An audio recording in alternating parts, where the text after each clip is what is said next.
भारती। सखी सहेली। सभी सखियों, सहेलियों और सखाओं को रेडियो सखी ममता सिंह का नमस्कार। मंजरी जी, आपको भी हमारा नमस्कार। ममता जी, आपको और सुनने वाली सभी सखियों को और सखा भाइयों को मेरा प्यार भरा नमस्कार। और ममता जी, आज हम देख रहे थे, जब आप खाना खा रही थी तो बहुत थोड़ा थोड़ा पानी ग्लास में लेकर बोतल से ले रही थी, तो मुझे लगा कि पूछना चाहिए कि क्यों ऐसा कर रही थी आप। बड़ा ध्यान देती हैं आप तो। बिल्कुल ध्यान देना ही पड़ता है। जब हम ध्यान देते हैं तभी हम बहुत सारी चीज़ें सीखते हैं, समझते हैं, और कोई चीज़ ऐसी होने वाली होती है तो हम उसके प्रति जागरूक भी हो जाते हैं। बिल्कुल, और इसी तरह से जागरूक होना बहुत ज़रूरी है। तो हमें अच्छा लगा। देखिए, पानी की बचत करनी चाहिए। तो हम कई बार ग्लास में पूरा ग्लास भर लेते हैं और पूरा पानी नहीं पीते हैं, फेंक देते हैं। तो हमें लगता है कि उतना ही पानी ले जितना कि पीना हो, तो ऐसे पानी की बचत हो जाएगी। और पानी चाहे ग्लास का पानी हो, समुद्र का पानी हो, नदी का पानी हो या इज्जत का पानी हो, बचाना चाहिए। कहा गया है ना, रहीमन पानी राखिए, बिन पानी सब सून, पानी गए न उबरे, मोती मानस चून। बिल्कुल। तो पानी हमें बचाना चाहिए, लेकिन पानी की जब अधिकता हो जाती है वो भी खतरे का द्योतक होता है, संकेत होता है। अब आप समुद्र के पानी में पढ़ती होंगी कि समुद्र का पानी बढ़ रहा है, ऐसा खबरों में हम लगातार पढ़ रहे हैं। और चूंकि मुंबई समुद्र के किनारे बसा हुआ है और मुंबई में विविध भारती का स्टूडियो है, तो हम इस बारे में बात इसलिए कर रहे हैं, मुंबई की बात कर रहे हैं कि आपने देखा होगा कि समुद्र के किनारे किनारे जो मैंग्रोव्स हैं, जो हरियाली है, पेड़ पौधे लगे हुए हैं, वो धीरे धीरे काटे जा रहे हैं, कम किए जा रहे हैं, समुद्र को पाटा जा रहा है। तो क्या ऐसा नहीं लगता है कि अगर मैंग्रोव्स खत्म हो जाएंगे तो समुद्र का पानी बढ़ते बढ़ते शहर में आ जाएगा? बिल्कुल, ऐसा हमने अपने सामने ही देखा, क्योंकि मेरे घर के सामने भी मैंग्रोव्स लगे हुए हैं। तो कई बार क्या होता है, जब लोग मिट्टी का कटाव देखते हैं, कुछ मिट्टी निकाल ली वहाँ से आगे बढ़ा रहे हैं, तो उससे क्या होता है कि पानी आगे तक आने लगता है। मतलब ऐसी नौबत आ जाती है कि रोड तक ना आ जाए पानी, इतना मिट्टी वहाँ से हट गई है मैंग्रोव्स काटने की वजह से। खबरों में ये भी बताया गया है, कहा गया है कि जैसे जब लहरों का तेज वेग होता है तो मैंग्रोव्स के कारण 96% तक लहरों का वेग कम किया जा सकता है। जब सुनामी आई थी कई जगहों पर, तब ये आंकड़े लिखे गए थे। और ये कहा जाता है कि अगर मैंग्रोव्स को इसी तरह से काटा जाता रहा तो निश्चय ही समुद्र के किनारे विनाश होना है। बिल्कुल होना निश्चित है। और मैंग्रोव्स के जहाँ तक है कि उसको आप ज़्यादा से ज़्यादा बचाएं, रखें, काटे ना, क्योंकि उसकी जो जड़ें होती, जो तना होते हैं, वो बहुत ज़्यादा मजबूत होती, तो वो एकदम मिट्टी को कस के पकड़े रहती है। और मिट्टी के साथ साथ जो बहुत सारी चीज़ें होती हैं समुद्र में पाई जाती हैं, पेड़ पौधे हैं, उनको भी वो रोकती है। और उनके आसपास जीव जंतु भी पनपते हैं और ये खूबसूरती भी है। हमें देखने में भी बड़ा अच्छा लगता है जब हम अपने घरों के सामने से देखते हैं मैंग्रोव्स दिखाई पड़ते हैं और पानी दिखता है। और जब वो ज्वार भाटे का समय होता है ममता जी, तो उस समय भी बड़ा लगता है कि अभी खाली हुआ पानी फिर एकदम से भर गया, तो वो जो पेड़ों का हिलना डुलना वो सब भी अच्छा लगता है। तो मैंग्रोव्स लगाने चाहिए, उसको काटने बिल्कुल भी ना। और एक जो पहले के समय में सोचते थे कि दीवार बना देंगे समुद्र के किनारे किनारे, तो वो बड़ा महंगा एक तरह से कहा जाए कि खर्चा हो जाता है। तो अगर हम ये पेड़ पौधे लगाते हैं तो हमारी प्रकृति भी हरी भरी रहती है और समुद्र के जो पानी होता है उसको भी वो क्लियर करते रहते हैं। चलिए, अब आज का विषय बता देते हैं कि किन विषयों पर हमारे श्रोताओं को टिप्पणी करनी है, टिप्पणी लिखनी है विविध भारती के फेसबुक पेज पर। पहले बता दें कि कैसे जाना है विविध भारती के फेसबुक पेज पर, www.facebook.com/VBS मुंबई। बेटी बचाओ बेटी पढ़ाओ। तो मतलब पानी बचाने की बात तो हमने की है, लेकिन बेटी बचाओ बेटी पढ़ाओ भी, मतलब आप अगर ये भेदभाव अभी भी कर रहे हैं कि बेटा होता है तो बधावा बजता है, आप मिठाई बांटते हैं, और बेटी होती है तो दुख मनाते हैं, शोक मनाते हैं, तो इस विचारधारा से बाहर आइए, क्योंकि वो समय अब समाप्त हो गया है, उस युग का समापन कर दिया गया है, लेकिन आप भी उसमें शामिल हो जाइए। बिल्कुल। और बताइए कि क्या आप क्या करते हैं, आपके इर्द गिर्द क्या होता है, आप कितना सहयोग देते हैं इस चीज में? कोई ऐसी घटना, कोई ऐसे लोग हैं जो अभी भी ऐसी सोच रखते हैं, तो बताइए विविध भारती के फेसबुक पेज पर पर और हमारी बात उन तक पहुंचाइए। जी। और आज हम बात करेंगे ममता जी विरासत स्थल में भारतीय पर्वतीय रेल के बारे में, जो दार्जिलिंग की चर्चा करेंगे। इसमें दार्जिलिंग जो रेल बिछी है उसके बारे में बात करेंगे, और सिलाई का उपयोगी हुनर, यानी सिलाई हमारे लिए कितने फ़ायदेमंद है, और हमने क्या क्या सिला, हमने पहले कौन सा कपड़ा काटना सीखा, सिलना सीखा, काटना सीखा, क्या हमने गलतियां करी, है ना। तो कभी कभी होता गलत हो जाता है। तो ये सारे जो किस्से होते हैं, जिसको सिलाई आती है वो अपनी पसंद के कपड़े बना सकते हैं और बहुत सारी यादें ताज़ा कर सकते हैं सिलाई के बारे में। और कुछ सिलाई मशीन एक घर में हुआ करती थी, आपको याद होगा। बिल्कुल कि बाकायदा उसका कवर बनाया जाता था, कवर बना के माँ उसको सिलती थी। कुछ भी सिलना हुआ तो माँ बैठ के सिल दिया करती थी। ऐसे हम सब के घरों में होता था। पहले एक सिलाई की मशीन होती थी। तो आप अपने अनुभव बता सकते हैं कि आपके घर में भी सिलाई मशीन होती थी और आपने भी सीखा। और हमने तो मंजरी जी आपको भी देखा है, क्रोशिया से कुछ बिन रही थी, कुछ क्लॉथ बना रही थी, टेबल क्लॉथ या कुछ तो बना रही थी।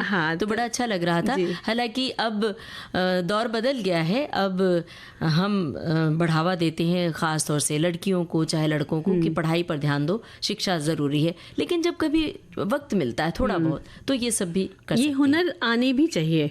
तो हम लोग इस पर भी चर्चा करेंगे और इसको व्यावसायिक स्तर पर आयाम दे अगर आपके पास हुनर है तो। बिल्कुल। और इसके साथ हल्की फुल्की बातों में हम करेंगे नखरों के बहाने, यानी नखरों के बहाने बच्चे हों या बड़े हों कैसे मतलब कर लेते हैं, अपनी बात मनवा लेते हैं। तो इसके बारे में अपने अच्छे अच्छे अनुभव किससे साझा कीजिए। जी, ये कहा जाता है कि अगर महिला शिक्षित है तो वो पूरे परिवार को शिक्षित कर सकती है। महिलाएं परिवार की धुरी मानी जाती हैं। आज भी बहुत सारी जिम्मेदारियां एक साथ वो निभा लेती हैं और प्रत्येक सदस्यों का ध्यान भी रखती हैं। ये शायद उन्हें बचपन से कूट कूट कर सिखाया जाता है और बच्चों को सही शिक्षा मिले इसके लिए वे दिन रात प्रयास भी करती हैं। और जो बेटी बचाओ बेटी पढ़ाओ योजना के द्वारा जिनकी हम आज बात कर रहे हैं, बालिकाओं का संरक्षण मिला और पहले से कहीं ज़्यादा वो सशक्त होने लगी और परिवार में बेटियों के महत्व को स्वीकारा भी गया और बेटियों के भविष्य के प्रति भी परिवार सोचने लगा।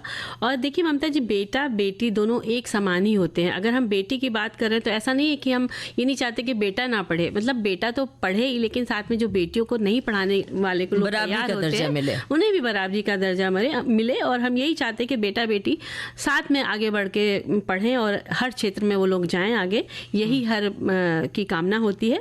और बेटी बचाओ बेटी पढ़ाओ योजना की शुरुआत 22 जनवरी 2015 को पानीपत हरियाणा से की गई थी और बेटी बचाओ बेटी पढ़ाओ योजना से पूरे जीवन काल में जो शिशु लिंग अनुपात है उसमें जो कमी हो गई थी उससे रोकने में मदद मिलती है। और इसके साथ ही महिलाओं के जो सशक्तिकरण के मुद्दे होते हैं उनका भी समाधान होता है। इस योजना से उत्तर प्रदेश, हरियाणा, उत्तराखंड, पंजाब, बिहार और दिल्ली के समूहों को ख़ास तौर से बताना है क्योंकि इन जगहों पर ज़्यादा ये असमानता देखी जाती है। भारत में बेटियों का अनुपात दर घट रही थी, चिंता का विषय था। इसलिए लोगों को जागरूक करने के लिए बेटी बचाओ बेटी पढ़ाओ का अभियान शुरू किया गया। और हमारी एक श्रोता ने कुछ लिखा भी है इस संदर्भ में। लिखा है कि हमारी एक सखी हैं, बेटियां एकदम वैसी होती हैं जैसे बेटे, वैसी आंखें, वैसे ही हाथ, वैसा ही मन, न एक रत्ती कम न एक रत्ती ज़्यादा। बेटियां हीरा नहीं जिसे सहेजे जाने की ज़रूरत है, वे भी वैसा ही अनगढ़ पत्थर का टुकड़ा है जैसे लड़के। इसीलिए अपनी बेटी को पढ़ाओ और लिखाओ। इन्हें खुद अपनी मंजिल तय करनी है अपने बूते। कहीं बेटियों पर कुछ पंक्तियां यहाँ साझा कर रही हूँ। ड्रेसिंग टेबल के शीशे पर चिपकी मेरी बिंदी को देखकर हंसती है मेरी 1.5 साल की अबोध बेटी। बेटी तुतलाती ज़बान से पुकारती है मुझे और उससे दूर ऑफिस में बैठ फाइलों से घिरी मुझे हिचकी सी बंध जाती है। क्या बात है, बहुत प्यारा सा लिखा है इन्होंने। और एक लिखते हैं कि बेटी पढ़ाओ और बेटी बचाओ की शुरुआत हरियाणा से हुई, जैसा कि हमने अभी बताया ही है।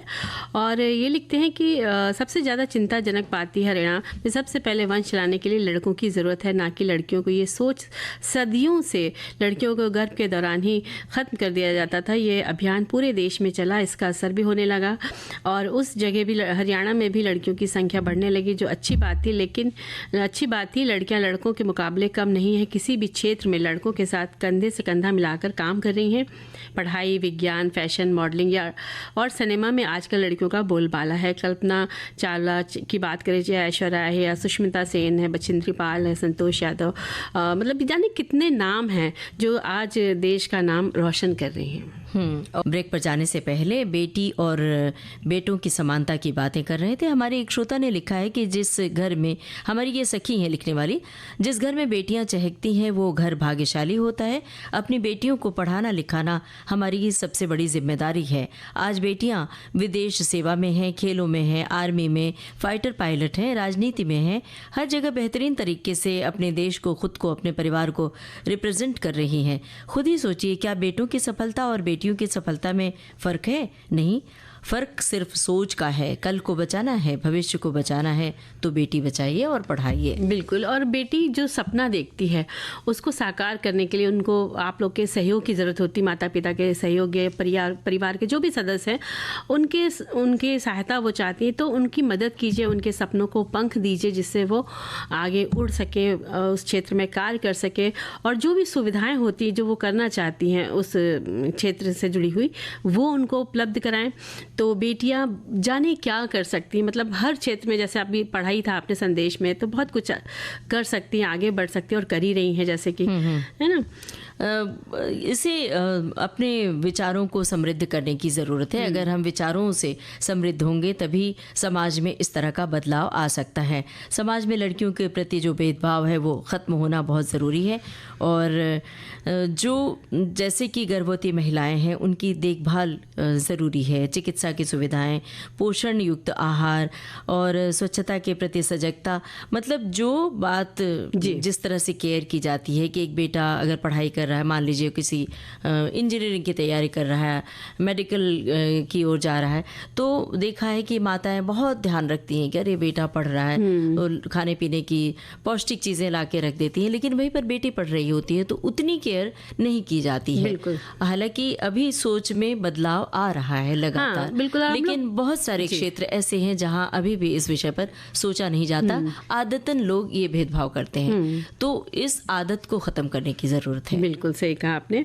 और बेटियां देखिए आज के समय में दोनों घरों को संभालती, चाहे वो ससुराल हो चाहे मैका हो, जहाँ भी पता चलता है किसी को दिक्कत है वो तुरंत पहुँच जाती, वहाँ पे अपना पूरा ध्यान रखती, उन लोगों का पूरा सहयोग देती हैं। तो ये नहीं कहना चाहिए कि बेटी कुछ नहीं कर सकती, बेटी सब कुछ कर सकती है और बेटे के साथ आगे भी बढ़ सकती है, और बढ़ी रही बेटियां साथ में। और इस तरह से कि यही कहना है कि सब लोग जागरूक रहें। देखिए नन्ही परी की बात चल रही थी, तो एक संदेश में लिखते हैं कि बेटियों को पढ़ाना हमारे परिवार में कब से ही चला आ रहा है। मेरी माता जी BA तक पढ़ाई की, मेरी छोटी बहन पूरी पढ़ाई करके शिक्षा क्षेत्र में कार्य करती है और मेरी बेटी ने फाइनल तक पढ़ाई करने वाली है। लड़कियां हमेशा 2 घरों का मान बढ़ाती हैं, मेरी बेटी बेटा अपना पढ़ाई करते हैं।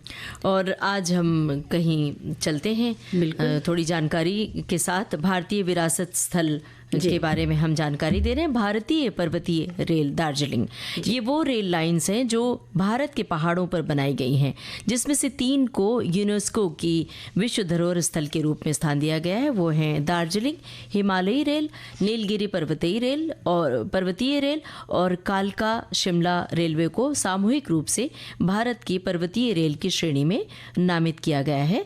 और मनोरम हरी भरी पहाड़ियों के घुमावदार रास्तों से गुजरती जब ट्रेन चलती है तो स्पीड भी उस समय बड़ी कम होती है, धीमी होती है। चारों तरफ के खूबसूरत नज़ारे बड़े ही लुभावने लगते हैं। खुला आसमान, गहरी घाटियाँ, दूर बहते हुए झरने, नदियाँ, तरह तरह की पेड़ों और झाड़ियों की कतारें सब बड़ी खूबसूरत लगती हैं। और चौथा रेलवे माथेरान हिल रेलवे है। बिल्कुल ममता जी, और सच में जब इन पहाड़ों पर बनाई गई जो रेल पटरियाँ बिछी होती हैं और जब रेल गुजरती है तो बहुत ही सुंदर दृश्य होता है, जैसा आपने बताया। तो सब आंखों में घूम गया।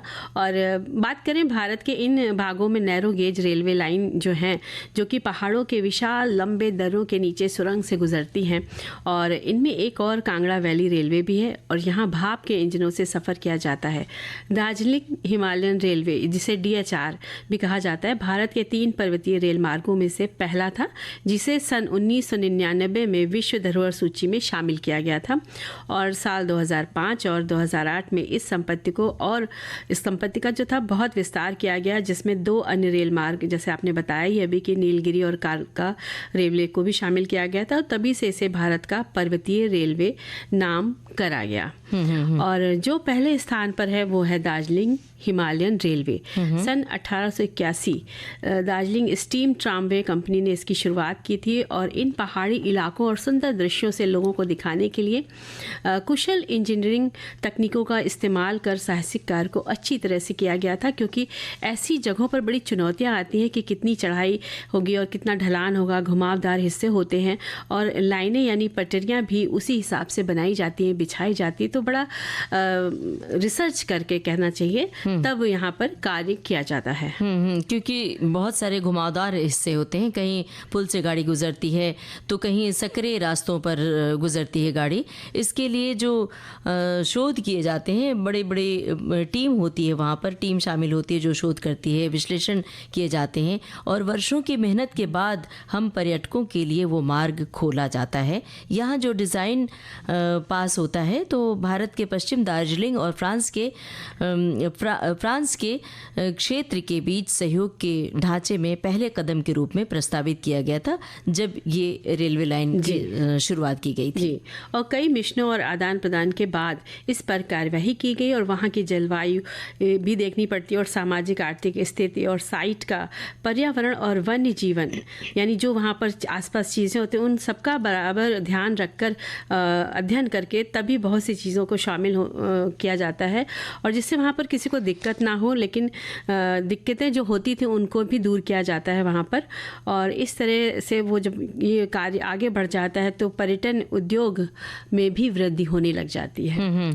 और इस रेलवे लाइन को बनाने का जो काम शुरू हुआ था 1879 में, 1881 में पूरा कर लिया गया था। इस तरह भारतीय विरासत स्थलों में इस रेलवे को स्थान मिला। दार्जिलिंग हिमालयी रेलवे अब सबसे ऊंचा ये रेलवे स्टेशन माना जाता है और सबसे लंबा ट्रैक के रूप में भी जाना जाता है। बिल्कुल। और हम लोग बात कर रहे थे ट्रेन के बारे में, है ना। तो हमारी सखी लिखती हैं कि जब ये ट्रेन रोंग टोंग से रवाना होती है और पहाड़ों की खड़ी ढलानों के ऊपर चढ़ने की कोशिश करती है तो हरी भरी घाटी और अपने पूरे साजो श्रृंगार के साथ हमारे साथ चल पड़ती है। जब टेढ़े मेढ़े रास्ते से ट्रेन गुजरती है तो लगता है कि हम अपने बचपन में लौट गए हों और कोई दिलचस्प सा खेल खेल रहे हों, टेढ़े मेढ़े रास्तों से होकर चलने वाला। यहीं पर दार्जिलिंग की पहाड़ियों की पहली झलक दिखाई देती है। उफ, क्या नज़ारे होते हैं। प्रकृति अपनी सारी कलाओं के साथ अपने सौंदर्य पर इतरा रही होती है और शर्मा कर बादलों का आंचल लहरा रही होती है। ऐसा दिल करता है कि बस बिना पलक झपकाए इन नज़ारों को अपने अंदर समा लें और जब जी चाहे इन्हें दिल के एल्बम से निकाल कर देख लें और खो जाएं इसकी सुंदरता में। वाकई बड़ी खूबसूरत सी बात आपने लिखी है और इतना अच्छा सा लिखा लग रहा है हम वहीं पहुंच गए हैं। बात कर रहे हैं हम भारतीय पर्वतीय रेल दार्जिलिंग के बारे में। एक श्रोता ने लिखा है कि भारतीय हिमालयन रेल सेवा हिमालय टॉय ट्रेन के नाम से जाना जाता है।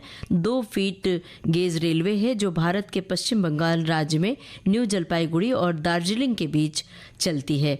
1879 और 1881 के बीच निर्मित ये लगभग 88 किलोमीटर लंबा है और ये न्यू जलपाईगुड़ी में समुद्र तल से लगभग 100 मीटर से दार्जिलिंग में लगभग ऊंचाई तक चढ़ती है और ऊंचाई हासिल करने के लिए बहुत मशक्क़त की भी ज़रूरत पड़ती है। और भी इन्होंने कुछ जानकारियां दी हैं जिसकी चर्चा हम पहले कर चुके हैं और हमारे श्रोताओं की और भी टिप्पणियां हैं। आप जो देख रही हैं मोबाइल में, ज़रा पढ़ के सुनाइए।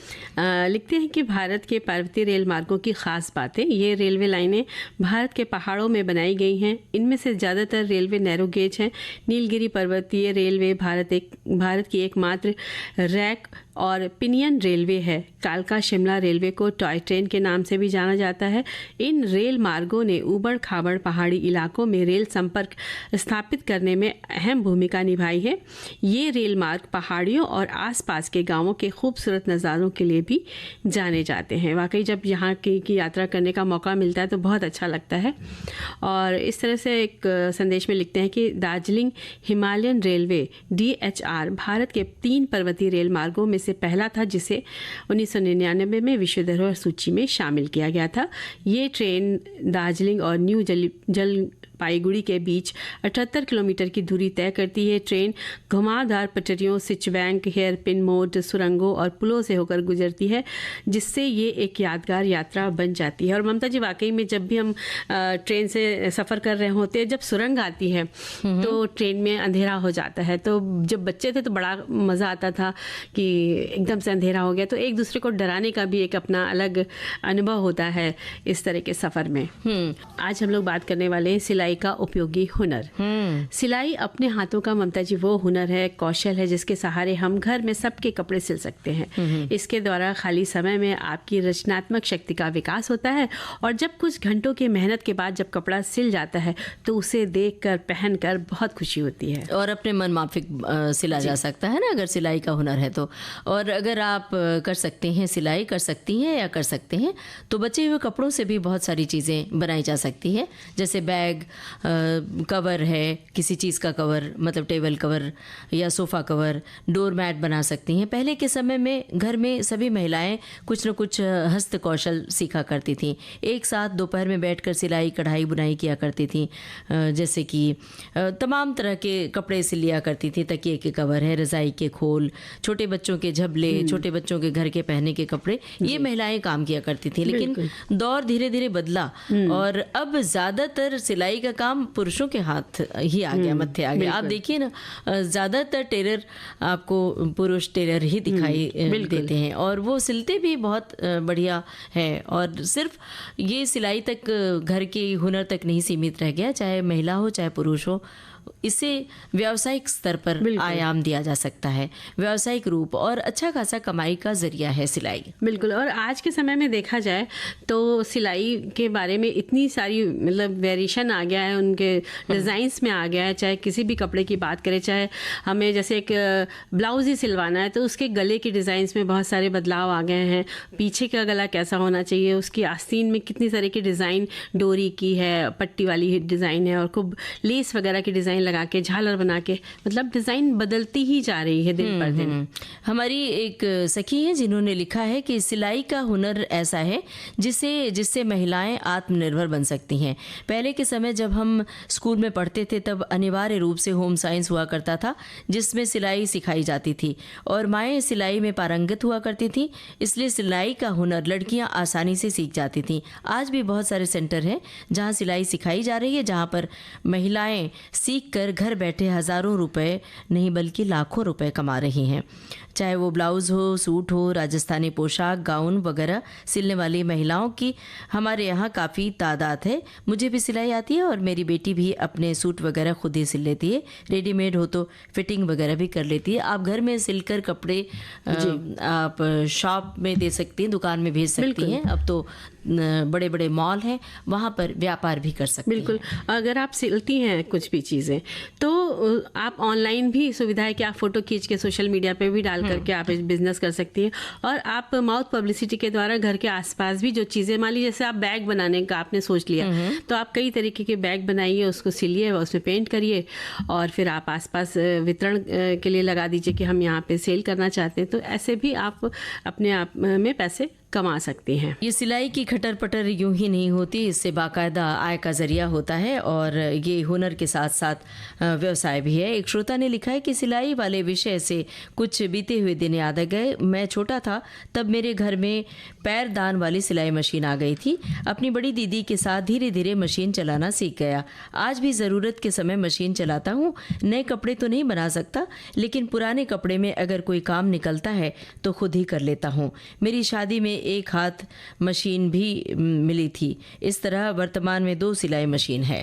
और एक संदेश में लिखते हैं कि मेरे पास अभी भी सिलाई मशीन है और मुझे सिलाई बुनाई का बहुत शौक है। मैंने अपनी बुआ से सिलाई सीखी और जब वो सिलाई करती थी तो मैं उनके पास बैठ जाया करती थी और इस तरह उनको देखकर मैंने सीख लिया और छोटे छोटे फ्रॉक बनाया करती थी शुरुआत में। फिर अपनी बहन के लिए ड्रेस बनाई और उसके बाद सूट सिलने लगी और जब बेटा हुआ तो उसके लिए तरह तरह के ड्रेस बनाती थी। पर अब तो सब रेडीमेड कपड़े पहनते हैं, इवन मैं भी रेडीमेड सूट ही पहनती हूँ, पर फिर भी मैं कुछ ना कुछ सिलाई का काम जैसे कवर आदि सिलती रहती हूँ। और लिखते हैं कि सिलाई सिर्फ एक शब्द नहीं बल्कि पूरी फैशन की दुनिया समाई है इसमें। और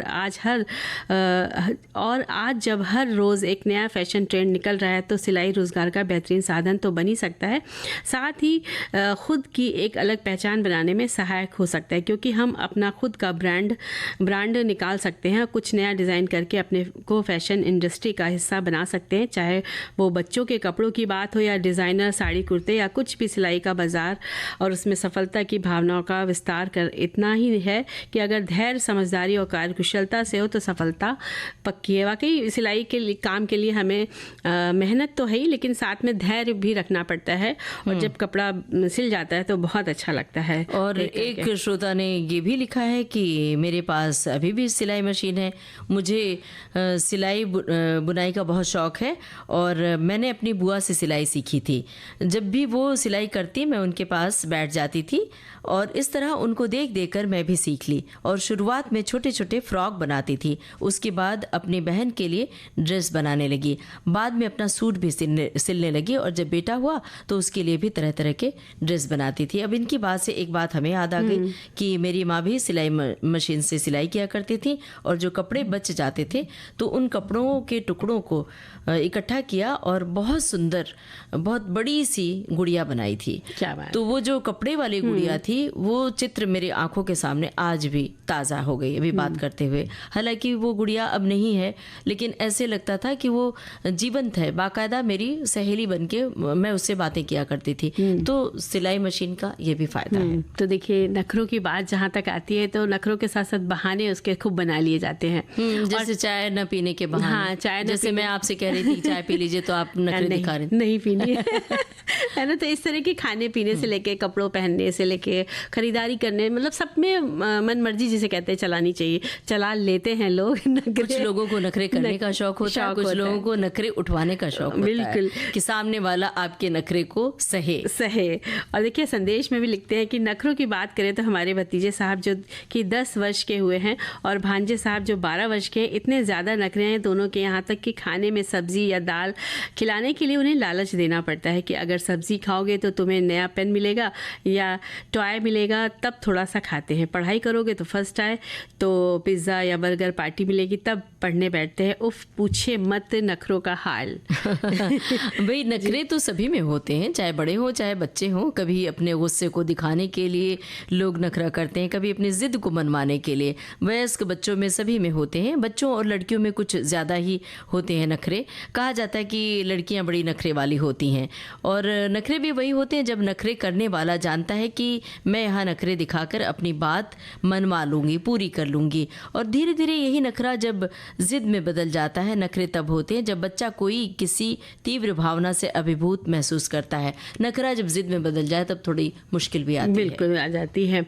और नखरे चाहे बच्चे के हो या बड़ों के, आम दिनों में एक आध नखरे दिखाई दे जाते हैं। और एक बार क्या हुआ ममता जी कि हमारे घर में परिवार में जिसे कहते हैं कि काफ़ी समय पहले की बात है कि एक लोग आए तो उनको था कि मैं बाज़ार की उनके सामने रखी गई चाय और टोस्ट और बिस्किट और नमकीन, तो उन्होंने कहा कि मैं तो बाज़ार की चीज़ें नहीं खाता हूँ। तो फिर जल्दी जल्दी उनके लिए मटर छिली रखी तो वो छौंक दी गई। थोड़ा उन्होंने इंतज़ार किया, चाय पीते रहे, तब तक मटर छौंक के आ गई।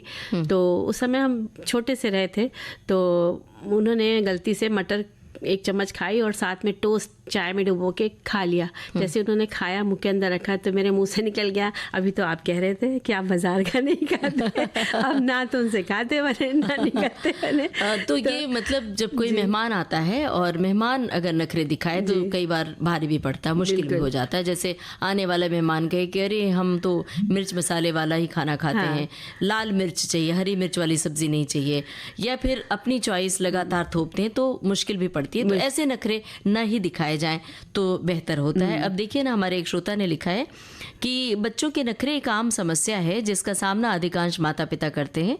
नखरे करना बच्चों का एक तरीका है अपनी ज़रूरतों और इच्छाओं को पूरा करने के लिए। यहाँ कुछ कारण हैं, जैसे ध्यान आकर्षित करने के लिए बच्चे अक्सर नखरे करते हैं ताकि वे अपने माता पिता का ध्यान आकर्षित करें। लिखा है नंबर 1, नंबर 2। नंबर 2, अपनी ज़रूरतों को पूरा करने के लिए बच्चे नखरे करते हैं ताकि वे अपनी ज़रूरत पूरी करवा सकें। नंबर 3, अपनी भावनाओं को व्यक्त करने के लिए बच्चे नखरे करते हैं। और नंबर 4, अपनी स्वतंत्रता को प्राप्त करने के लिए भी बच्चे नखरे करते हैं। और बच्चों के नखरे को संभालने के लिए कुछ सुझाव: धैर्य रखें और समझें उनकी बात को, निर्देश दें कि अपनी ज़रूरतों को पूरा करने के लिए ये ठीक नहीं है। पुरस्कार दें, बच्चों को पुरस्कार दें जब वे अच्छा व्यवहार करते हैं, और सीमाएं निर्धारित करें। और भी बहुत सारी बातें इन्होंने लिखी हैं। तो ये नाज नखरे की बात हो गई ख़त्म। और अब घड़ी की ओर देखिए कि अब हम कोई नाज नखरा उठा नहीं सकते हैं, ना आपका ना हमारा। बिल्कुल। तो न कुछ बोलने बतियाने का वक्त है, ना ही गाना सुनवाने का। लेते हैं सखियों से इजाज़त और सखाओं से इजाजत। आप सभी को ममता सिंह और मंजरी वर्मा का नमस्कार। विविध भारती